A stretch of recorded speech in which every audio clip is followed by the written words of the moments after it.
जमीन हमारे लिए भगवान से भी बढ़ के होती है।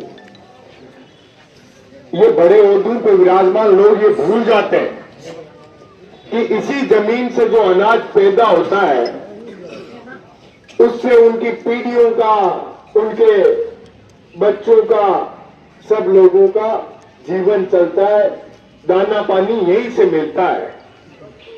अब ये भ्रष्टाचार की लिपापोती में शामिल ये सब लोग ये भूल जाते हैं कि हमारे लिए अनाज कहां से आएगा। ये पैसा तो कागज का बनता है, इससे पेट नहीं भरता है। आज मान लीजिए कि आप लोगों को चाहिए एक बोरी भर के भी पैसे दे दे, लेकिन वो कब तक चल जाएंगे।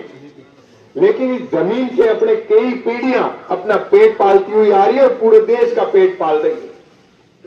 चौधरी चरण सिंह जी कहते थे कि इस भारत का भविष्य इन खेतों, इन खलियानों में से होके ही गुजरता है।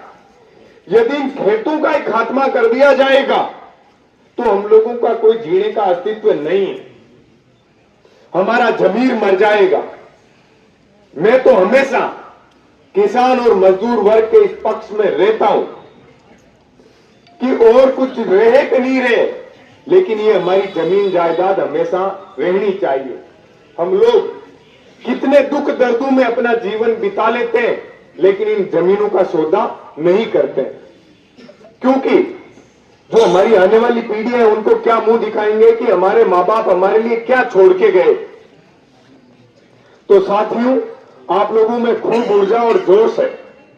मैं एक बात ये मानता हूं और आप लोगों को भी इस बात का भरोसा दिलाता हूं, यदि आप सब लोग एक क्रांति की तरह इन जमीनों की सुरक्षा के लिए तैयार रहोगे तो हम सब लोग तो आपके साथ रहेंगे। आपका एक पत्थर भी, एक मिट्टी की एक मुट्ठी भी इधर से उधर नहीं करने देंगे।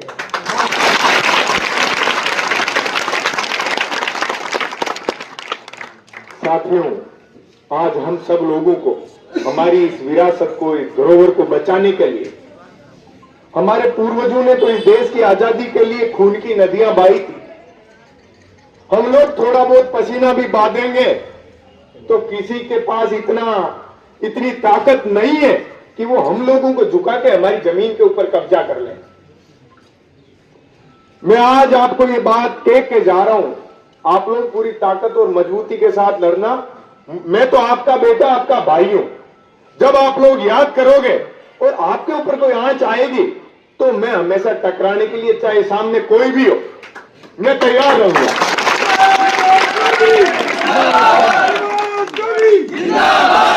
जिस दिन भी आर पार की बात आ जाए, आप लोग मुझे याद करना, मैं आऊंगा।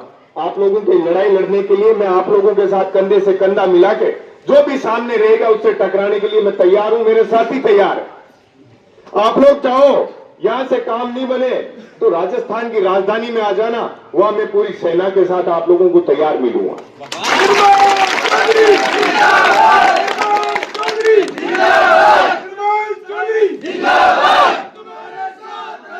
आज मैं सभी युवा साथियों तुम्हारे साथ हैं, तुम संघर्ष करो, हम तुम्हारे साथ हैं।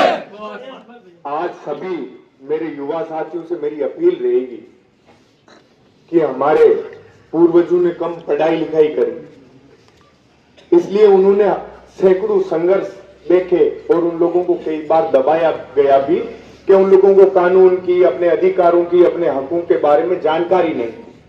आज आप सब लोगों को पढ़ाई लिखाई इतनी मजबूती से करना है कि आप इस दुनिया के किसी भी कोने में जाओ तो आप लोगों को आपका अधिकार और आपका जो हक हो उसके भली भांति आप लोगों को जानकारी रहे, ताकि कोई आदमी आपको किसी भी तानाशाही रवैये के तहत आपको दबा नहीं सके, प्रताड़ित नहीं कर सके, दुखी नहीं कर सके और कमजोर नहीं कर सके।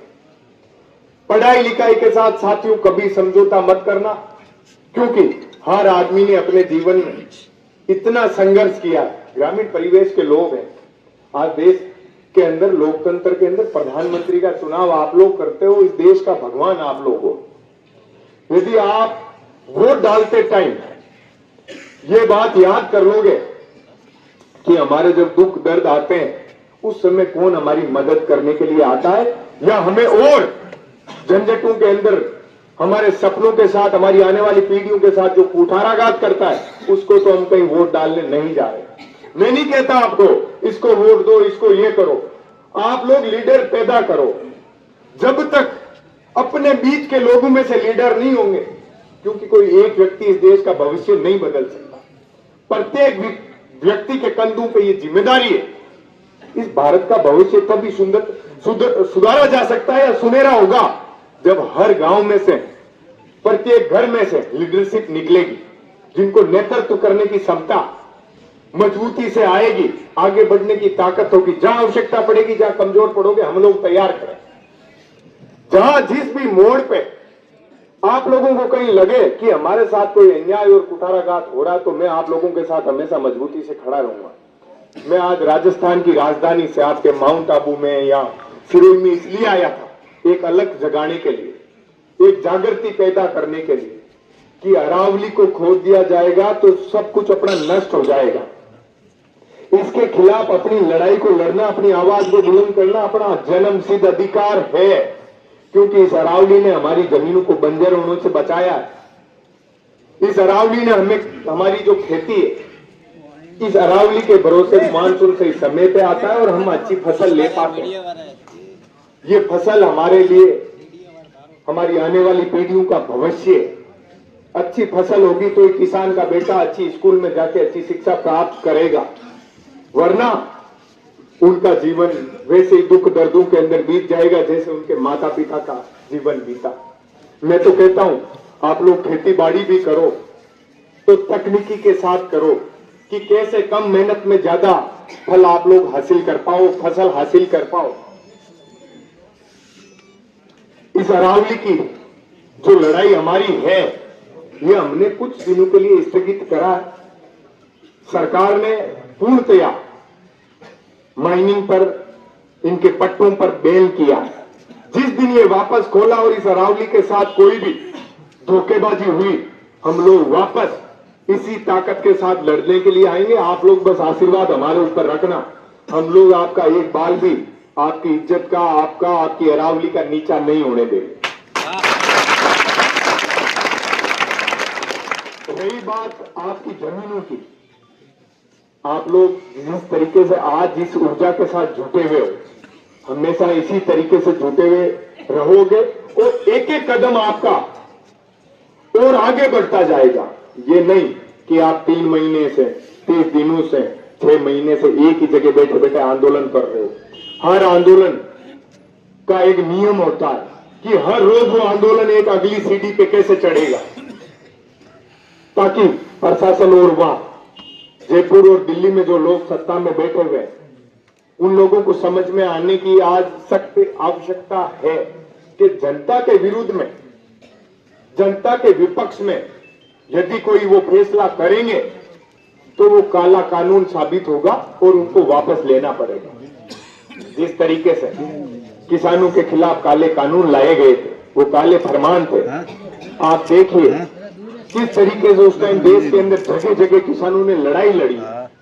मैं एक बात हमेशा कहूंगा, ये किसी एक गांव का मुद्दा नहीं है। आज आप लोग चुप बैठ जाओगे तो पड़ोसी गांव का भी नंबर आएगा। और हम तो ये मानते हैं कि इस राजस्थान के किसी एक गांव की बर्बादी की शुरुआत यदि होती है तो हमारे जैसे लोगों को, जिनको बड़ी यूनिवर्सिटियों के नेतृत्व की जिम्मेदारी युवा साथियों ने सौंपी है, हमारी नेतृत्व के ऊपर भी सवाल खड़े होते हैं कि हमारे ग्रामीण परिवेश के लोग यदि दुखी है, प्रताड़ित है, परेशान है, तो हम लोग उनके साथ यदि उनकी आवाज, जहां भी आप लोगों को मेरी आवश्यकता महसूस हो, मैं आऊंगा लड़ने के लिए। जिस दिन आप याद करोगे उस दिन मैं लड़ने के लिए आऊंगा। लेकिन प्रत्येक बुजुर्ग को, युवा साथी को, माताओं बहनों को, बच्चों को ये जिम्मेदारी लेनी पड़ेगी कि लोकतंत्र में हर आदमी की उतनी जिम्मेदारी है जितनी कोई लड़ाई लड़ रहा है। उस लड़ाई लड़ने के जो शुरुआत करता है उसके जितनी की जितनी जिम्मेदारी 80 साल का बुजुर्ग यदि घर में सो रहा है तो उस बुजुर्ग का ये धर्म बनता है कि मैं कम से कम उस लड़ाई को लड़ ना सकूं तो उन बच्चों को इतना आशीर्वाद दूं, इतनी ताकत दूं कि वो और ऊर्जा के साथ आप लोगों की लड़ाई लड़े। आप लोग कतई कमजोर मत होना। अभी हनुमानगढ़ और गंगानगर के अंदर एक फैक्ट्री किसानों के विरुद्ध में, जनता के विरुद्ध में लगाई जा रही थी, उसका निर्माण किया जा रहा था, लेकिन वहां के लोगों ने पूरी ताकत के साथ लड़ाई को लड़ा, किसी चीज की परवाह नहीं करी। मैं तो कहता हूं जब हमारी खेती बाड़ी मतलब हमारा जीवन है, और इस हमारा जीवन यापन के ऊपर यदि कोई हमला करेगा तो हम लोग ये नहीं सोचेंगे हम जी रहे या मर रहे। आप लोग सोचिए, इस देश की सीमा पर फौजी खड़े रहते हैं, क्या वो फौजी ये सोचता है मेरे गोली लग जाएगी मैं यहां से पीछे हट जाऊं? नहीं, वो कभी पीछे नहीं हटता है। तो आप लोगों को भी ये तय करना पड़ेगा, ये सुनिश्चित करना पड़ेगा कि पीछे नहीं हटना, जिएंगे तब तक अपने अधिकारों के लिए लड़ेंगे, वरना अपना जीना व्यर्थ है, जीने का कोई अर्थ नहीं है।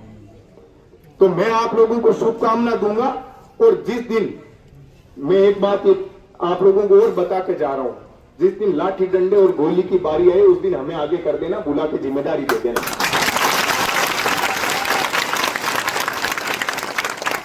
और यहां से काम नहीं चले तो राजस्थान की राजधानी में आप लोगों का स्वागत है। आप लोगों का एक प्रतिनिधि मंडल आए, हम लोग वहां मजबूती से लड़ाई लड़ेंगे। जयपुर में शुरुआत कर देंगे आपके इस आंदोलन की, लेकिन आप लोगों का ताकतवर रहना आवश्यकता है। ताकत आप लोगों की आत्मा से आएगी, इस आत्मा को जगा के रखना। बालाजी महाराज का नाम लेके, बाबूराज का नाम लेके आप लोगों को इस क्रांति का आगाज इस गांव से आगे आगे भी धीरे धीरे बढ़ाना। और हम तो इतने मेहनती लोग हैं, खून पसीना पाके हर महीने, हर 6 महीने में एक नई फसल को बोते हैं और मेहनत करके उससे और फसल पैदा करके अपना जीवन यापन करते हैं। तो इस जमीन का सीना फाड़ के हम जीवन जीने वाले लोग हैं, जमीन को जाने नहीं देंगे। आप लोगों की ताकत ऐसे ही बरकरार रहे। मैं तो आप सब लोगों को शुभकामना दे सकता हूं और उम्मीद करता हूं कि आप लोग मजबूती से लड़ोगे। आपके हौसले को और आपके भरोसे को हम लोग कभी कमजोर नहीं होने देंगे। बहुत बहुत धन्यवाद।